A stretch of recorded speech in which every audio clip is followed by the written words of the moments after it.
오늘은 요나서를 좀 보겠습니다.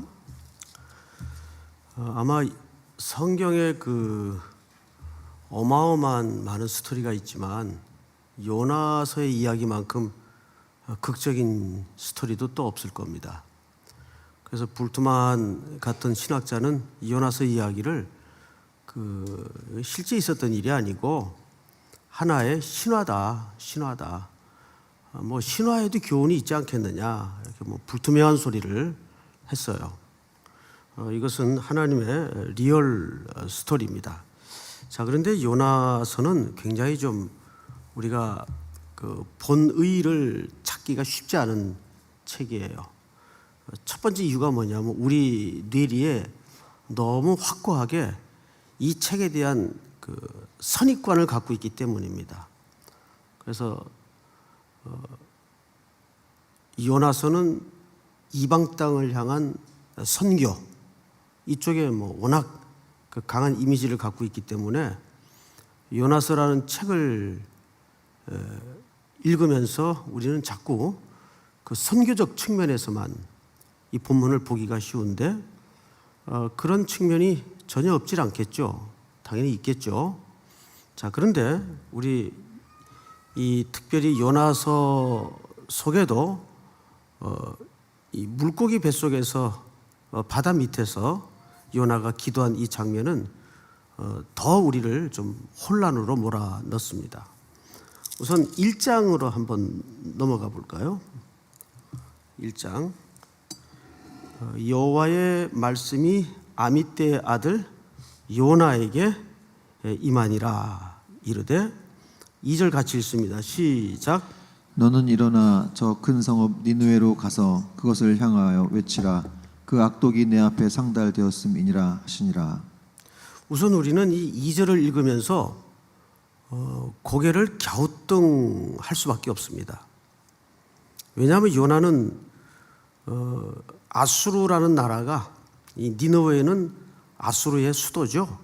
나라가 가장 부강한 절대 국가의 위치에 있을 때 일어난 일인데, 이때 이 요나는 여로보암 2세 치하에서 선지자, 북이스라엘 선지자였습니다. 그런데 뜬금없이 하나님께서 그 북이스라엘에서 활동하고 있는 선지자 요나에게 정말 뜬금없이 하신 말씀이에요. 너는 일어나 저 큰 성읍 니느웨로 가서 그것을 향하여 외치라. 그 악독이 내 앞에 상달되었음이니라 하시니라. 왜 이 본문이 이상해야 되냐 하면, 여러분 이 시대의 이스라엘 정황을 좀 볼 필요가 있어요. 열왕기하 14장을 한번 띄워주실까요? 23절부터 25절까지인데, 유다의 왕 요아스의 아들 아마샤 제15년에 이스라엘 왕 요아스의 아들 여로보암이 사마리아에서 왕이 되어 41년간 다스렸으며, 자 시작. 여호와 보시기에 악을 행하여 이스라엘에게 범죄하게 한 느밧의 아들 여로보암의 모든 죄에서 떠나지 아니하였더라. 네, 지금 이스라엘 상태가 24절에 보시니까 이렇게 설명되죠. 24절을 여호와 보시기에 악을 행하여 이스라엘에게 범죄하게 한 느밧의 아들 여로보암 1세를 얘기합니다. 모든 죄에서 떠나지 아니하였더라. 25절 다 같이 시작. 이스라엘의 하나님 여호와께서 그의 종 가드 헤벨 아미떼의 아들 선지자 요나를 통하여 하신 말씀과 같이 여로보암이 이스라엘 영토를 회복하되 하맛 어귀에서부터 아라바 바다까지 하였으니. 네, 바로 요나가 이 당시 활동하던 선지자인데, 24절의 내용을 보니까 니느웨는 이방 땅의 수도 아니에요. 그런데 그 당시 북이스라엘은 니느웨의 악보다 더 창궐하면 창궐이지 덜하지 않았단 말이에요. 그런데 왜 하나님께서 자기 백성 북이스라엘의 악은 차치하고 왜 저 멀리 있는 아수르 죄악을 그렇게 요나에게 경고케 하셨을까요? 여기에는 그 남자분들은 이해하실 때 당구를 치면 쓰리 쿠션이라는 게 있어요. 아시죠? 저쪽 걸 맞히기 위해서 이쪽에 있는 그 볼을 일부러 칩니다. 그래서 그 볼을 맞고 목표물을 맞히는 이 삼각 구도의 공식이 쓰리 쿠션이에요. 그러니까 사실은 이 요나서는 보이는 메시지가 있고 안 보이는 메시지가 있는데, 보이는 메시지가 니느웨에 가서 복음을 선포하라는 선교적 모습으로 드러났다면 여기엔 본의가 감춰져 있단 말이죠. 요나에게 하나님이 명령한 것은 이방 땅 니느웨 성에 가서 복음을 전하라고 했지만 사실은 하나님의 본래 목적은 자기 백성들의 죄의 회개에 있었단 말이에요. 그 우여곡절 끝에 3장에 보면 이렇게 되어 있습니다. 여호와의 말씀이 두 번째로 요나에게 임하니라 이르시되 일어나 저 큰 성읍 니느웨로 가서 내가 네게 명한 바를 그들에게 선포하라 하신지라 요나가 여호와의 말씀대로 일어나서 니느웨로 가니라. 니느웨는 사흘 동안 걸을 만큼 하나님 앞에 큰 성읍이더라. 요나가 그 성읍에 들어가서 하루 동안 외치며 돌아다녔어요. 자, 여기를 잘 보세요. 니느웨의 성읍이 얼마나 커요? 3일을 돌아다녀도 못 돌아다닐 정도로 큰 성읍을 며칠 복음 전하고 다녔습니까? 하루.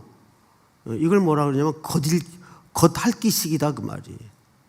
꼼꼼히 진짜 하나님의 명령에 순종하는 마음으로 애정을 가지고 복음을 전한 게 아니고 그냥 휙 돌아온 거예요. 그냥 싫어서, 원수의 나라니까.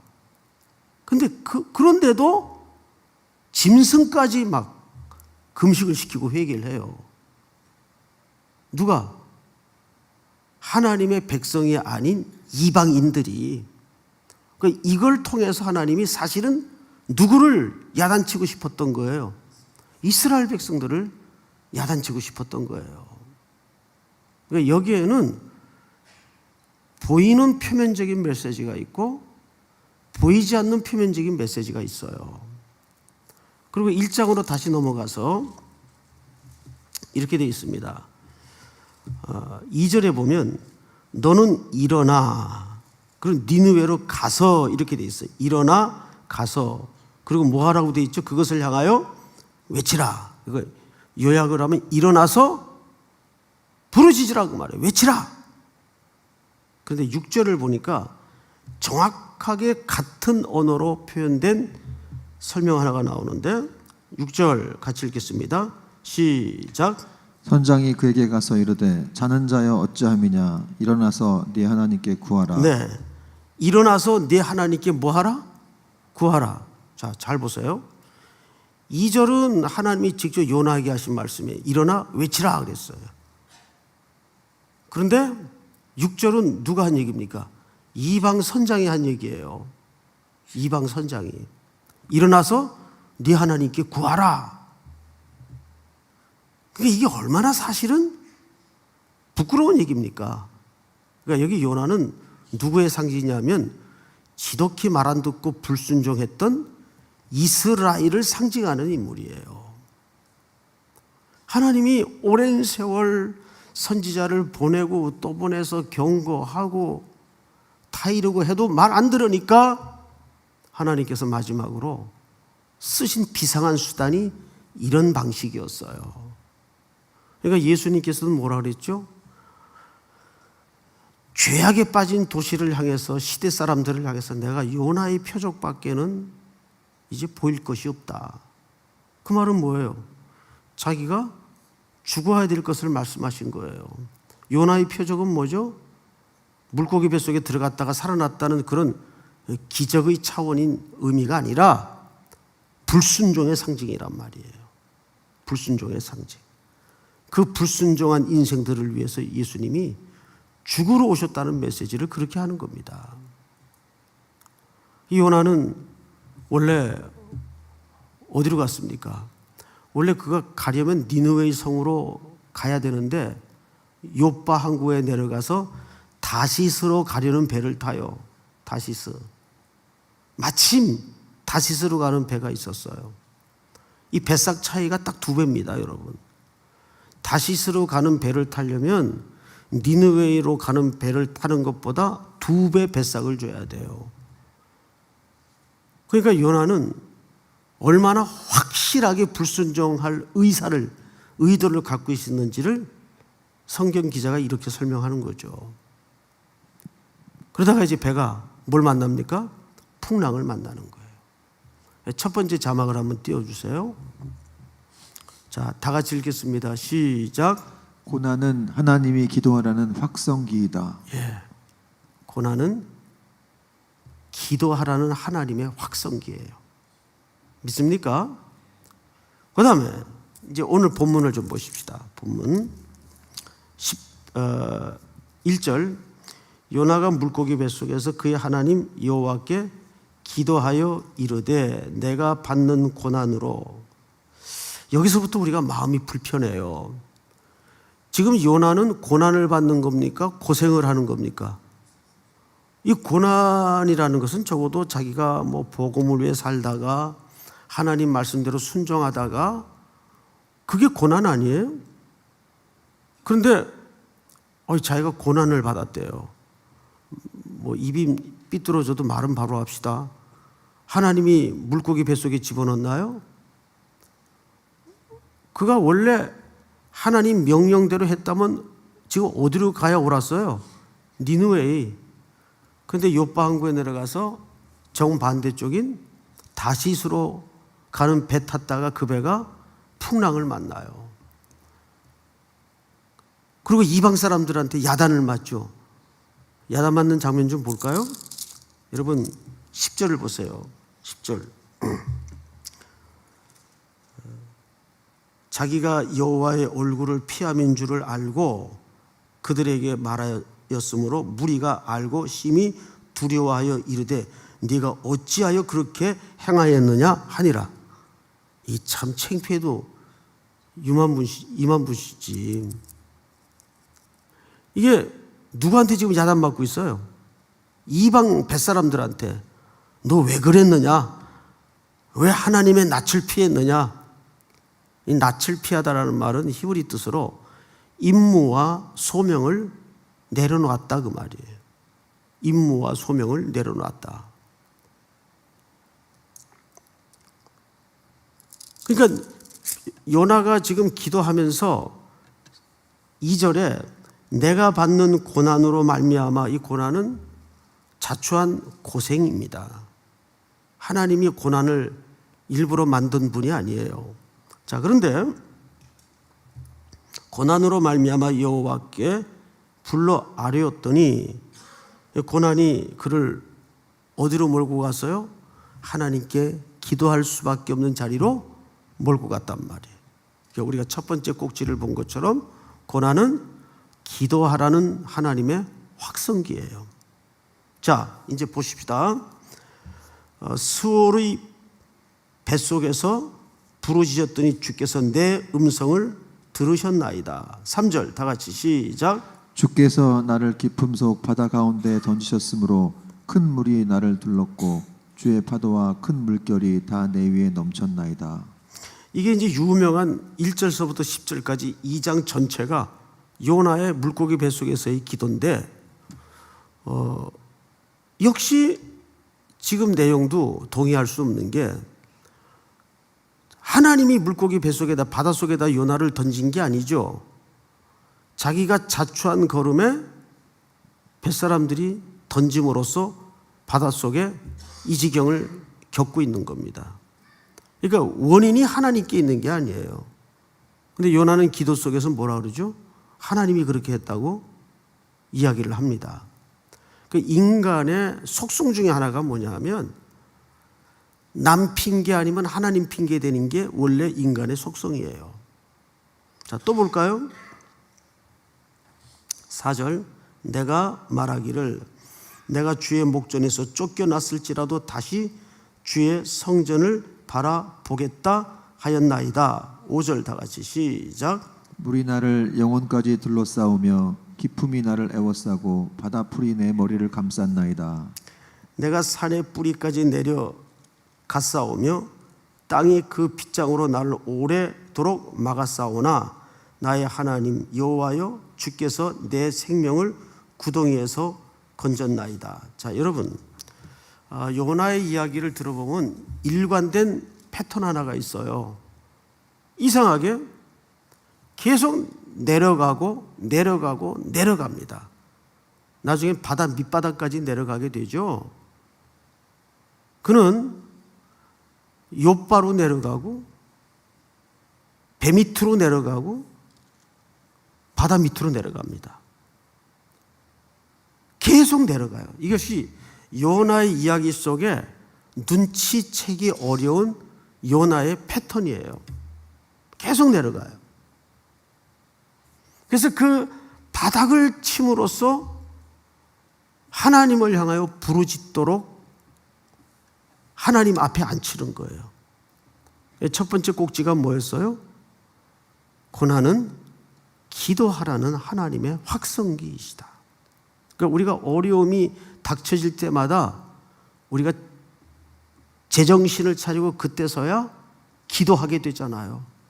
우리 지난 개인적인 삶이나 공동체의 삶을 돌아보면 그 기도할 수밖에 없었던 그 자리가 얼마나 은총의 자리였는가를 한번 생각해 보세요. 여러분, 그래서 기도할 수밖에 없는 그 자리가 진짜 복된 자리임을 믿으시기 바랍니다.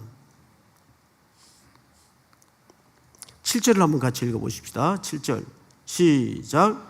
내 영혼이 내 속에서 피곤할 때에 내가 여호와를 생각하였더니 내 기도가 주께 이르렀사오며 주의 성전에 미쳤나이다. 네. 8절 거짓되고 헛된 것을 숭상하는 모든 자는 자기에게 베푸신 은혜를 버렸사오나. 9절 다 같이 시작. 나는 감사하는 목소리로 주께 제사를 드리며 나의 서원을 주께 갚겠나이다. 구원은 여호와께 속하였나이다 하니라. 기도의 형식은 번듯하게 모양을 갖추고 있는데 이 7절, 8절, 9절 기도를 보면 얼핏 누구의 기도가 생각이 나냐 하면 누가복음에 성전에서 기도하던 한 죄인과 바리새인의 기도가 생각이 나요. 나는 누구와 같지 아니하고 무엇을 했고 누구와 같지 아니함을 저 죄인과 같지 아니함을 감사하나이다. 마치 그런 뉘앙스와 느낌을 우리가 받을 수밖에 없어요.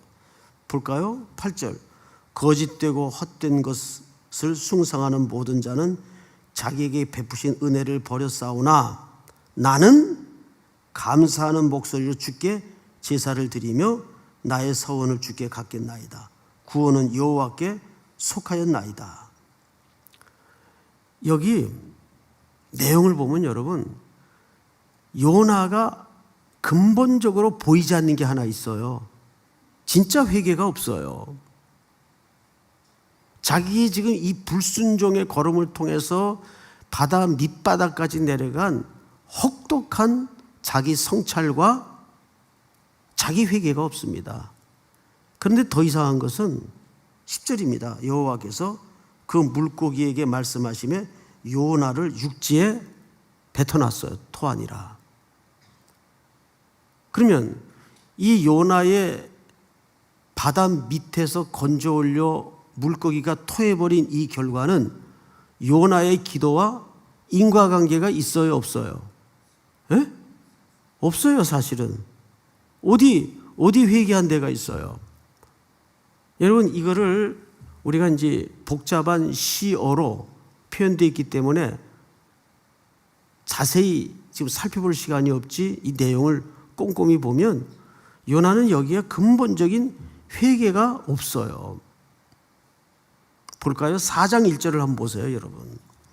요나가 매우 싫어하고 성내며 여호와께 기도하여 이르되 여호와여 내가 고국에 있을 때 이러하겠다고 말씀하지 아니하였나이까. 그러므로 내가 빨리 다시스로 도망하였사오니 주께서는 은혜로우시며 자비로우시며 노하기를 더디하시며 인애가 크시사 뜻을 돌이켜 재앙을 내리지 아니하시는 하나님이신 줄 내가 알았음이니이다. 그러니까 이 내용들을 보면 미사여구는 하나님에 대해서 설명하는데 근본적으로 아직도 하나님의 계획에 온전하게 순복하지 않고 있어요. 하나님 앞에 막 성질내고 있잖아요. 지금도. 오늘 2장에만 봐도 여기 근본적으로 회개가 없어요. 그런데 하나님이 물고기 뱃속에서 요나를 토해내게 만듭니다. 요나의 기도의 내용과 결과는 인과관계가 없습니다. 바로 이거예요. 우리 두 번 꼭지를 한번 볼까요? 이겁니다. 기도는 먼저 그래서 듣는 거예요. 하나님의 경영과 하나님의 계획을 먼저 듣는 게 기도인데 우리는 제일 어려운 대목이 바로 이 부분입니다. 하나님의 경영을, 하나님의 음성을 듣는 기도를 잘 못해요. 그냥 기도의 자리에 나와서 막 자기 얘기 쏟아내고 알았죠 하나님 그러고 가요 그냥. 근데 더 중요한 게 있어요. 세 번째 꼭지를 볼까요? 하나님은 엉터리 기도도 들어주신답니까? 두신답니까? 들어두세요 그냥. 왜? 이 철없는 백성이 선지자가 그 밑바닥까지 내려가서 그래도 나한테 부르짖는 그 태도 하나로 하나님은 그 기도를 그냥 들어두세요. 들어주시는 거하고 들어두시는 거하고는 달라요. 칼빈이 아주 중요한 얘기를 기도의 정의에서 하나 했어요. 칼빈이 한 얘기인데 이거 생각할수록 굉장히 필요한 염두에 둬야 될 정의다 이렇게 생각이 되는데 기도란 마음을 열고 하나님 앞에 나아가는 태도이다 그래서요. 기도는 태도입니다. 뭐 거기서 무슨 기도를 했냐 이거는 그 다음 문제예요. 다시요. 기도란 마음을 열고 하나님 앞에 나아가는 뭐라고요? 태도이다. 하나님은 이런 사실 엉터리 기도보다는 철없는 기도라도 뭐예요? 들어두세요 그냥. 아이고 와서 또 자기 소리만 실컷 하는구나. 그래도 하나님이 들어두세요. 여러분 창세기 28장을 한번 볼까요? 띄워주세요. 마지막으로 야곱이 그 베델이라는 데서 하나님의 그 환상을 보고 잠이 깨어 일어나서 배기했던 돌을 세워 처음으로 공식적으로 예배하면서 서원하여 기도하던 장면인데 이렇게 기도를 해요.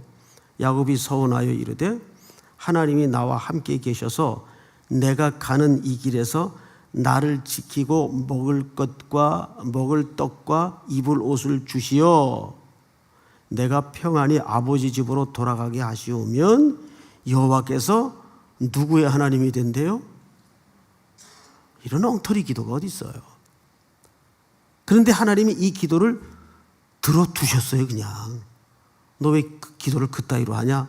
이렇게 말하지 않고 들어두세요. 왜?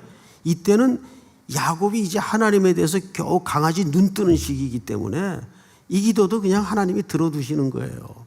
그 다음 절이 더 기가 막혀요. 내가 기둥으로 세운 이 돌이 하나님이 집이 될 것이요 하나님께서 내게 주신 모든 것에서 10분의 1을 내가 반드시 하나님께 드리겠나이다 하였더라. 이건 무슨 얘기입니까? 11조는 조건절입니까? 감사절입니까? 하나님이 다시 이곳으로 돌아오게 하시면 내가 얻은 것의 10분의 1을 드리겠습니다. 이게 소위 이제 우리가 잘하는 방식이죠.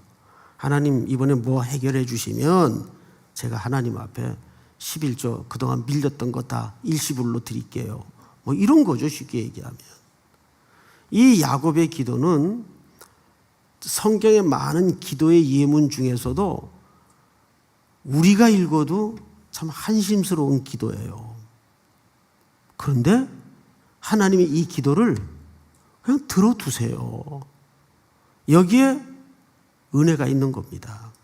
이 요나의 엉터리 기도도, 철없는 기도도 계속 요나는 그 기도의 주어를 보면 내, 나, 나의 이 문장이 빠지는 데가 없어요. 그런데도 하나님이 또 그를 땅에다 토해내서 어쨌든 니느웨로 보냅니다. 보내서 3일 동안 걸어도 못 걸을 니느웨의 성을 달랑 하루 만에 휙 돌아봐요, 그냥. 그러니까 진정한 순종의 걸음이 아니에요. 그런데도 하나님은 그 불순종한 아주 불성실한 선교를 통해서 짐승까지 금식을 시키고 회개케 하는 놀라운 장면을 요나에게 목독해 합니다. 그럼 그 말이 무슨 말이에요? 봐라, 이방인들도 이렇게 성의 없는 복음 듣고도 회개하는데, 바로 이 북이스라엘 여로보암이 통치하던 때는 이스라엘이 가장 말을 안 들을 때예요. 그러니까 이건 뒤집힌 메시지란 말이죠. 그러니까 요나서는 거꾸로 읽어야 돼요, 사실은. 근데 여기에 결론적 은혜가 뭔지 아십니까? 하나님이, 자, 첫 번째부터 다시 읽읍시다. 첫 번째부터. 고난은, 시작, 고난은 하나님이 기도하라는 확성기이다. 두 번째, 시작, 기도는 먼저 듣는 것이다. 듣는 것이다. 마지막 세 번째로 여기 엉터리를 철없는으로 바꿔서 하나님은 철없는 기도도 들어두신다. 믿습니까? 이 말씀이 다시 한번 우리가 하나님 앞에 나와서 기도할 수 있는, 기도하되 먼저 하나님의 경영과 하나님의 마음을 들을 줄 아는 귀를 주시옵소서. 그렇게 기도하시다가 일어서는 아침이 될 수 있기를 주의 이름으로 축복합니다. 우리 다 같이 기도하십시다. 오늘 주신 말씀 붙들고 통성으로 기도합니다. 하나님 아버지, 은혜를 진심으로 감사를 드립니다. 복된 수요일 아침 오늘 예배가 있습니다. 1부, 2부를 통해서 세우시는 주의